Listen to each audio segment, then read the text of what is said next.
I'm Matt Bouchard with NAREITWeek.com here in New York City for REITWeek 2016, NAREIT's Investor Forum.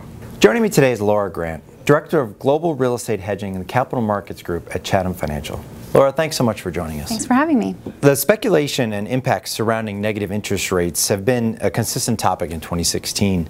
What are the practical considerations for REITs and their financing? While there's no real expectation of negative interest rates in the U.S., the Fed has said that it's a tool they would consider if necessary. It's something that they wouldn't take off the table.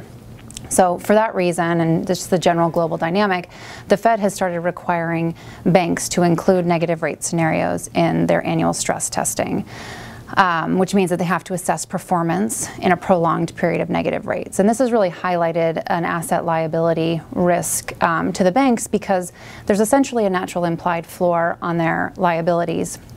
Particularly their deposits, which is a primary source of funds for banks. So essentially banks fear kind of lowering deposit rates below zero, that their depositors may withdraw funds and they may lose that liquidity source. So on their liabilities, they have a natural implied floor of zero, but historically on their asset side, loans have not included 0% floors. So they face this risk, and in order to manage this mismatch, they have started including 0% floors in their loan agreements. And this is where it's really started to impact REITs. So if you're floating, it's really not a huge issue. You just don't receive the benefit of the negative rate. The problem really arises when borrowers want to hedge that floating rate loan with a swap contract and essentially swap the floating rate payments on their debt to a fixed rate. And now kind of the borrower faces that mismatch. So essentially, if rates become negative, now you're paying higher interest expense on your swap, you're paying LIBOR plus your fixed rate, but you're not getting a corresponding benefit on your debt.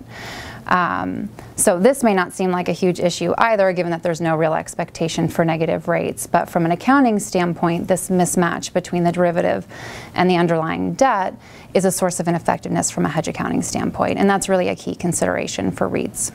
Now, the FASB is currently working on changing the accounting rules for derivatives and hedge accounting. What is the expected impact those changes will have on REITs, and when will REITs be able to apply the new rules? I think the biggest impact of the new rules will be the recognition of hedge ineffectiveness. Currently, any ineffectiveness resulting from a mismatch between a derivative and the underlying risk that's being hedged is recorded in a separate line item and can create volatility in the financial statements. Under the proposed rules, we're expecting that all gains or losses on the derivative will be deferred into the same line item, so you won't recognize that ineffectiveness separately. So for example, if you have a swap that doesn't have a floor, hedging debt that has a floor, currently that mismatch creates an effectiveness that's recognized each quarter and can be quite volatile. Under the proposed changes, we're expecting that all of the changes in value will be deferred into other comprehensive income and won't create that source of volatility.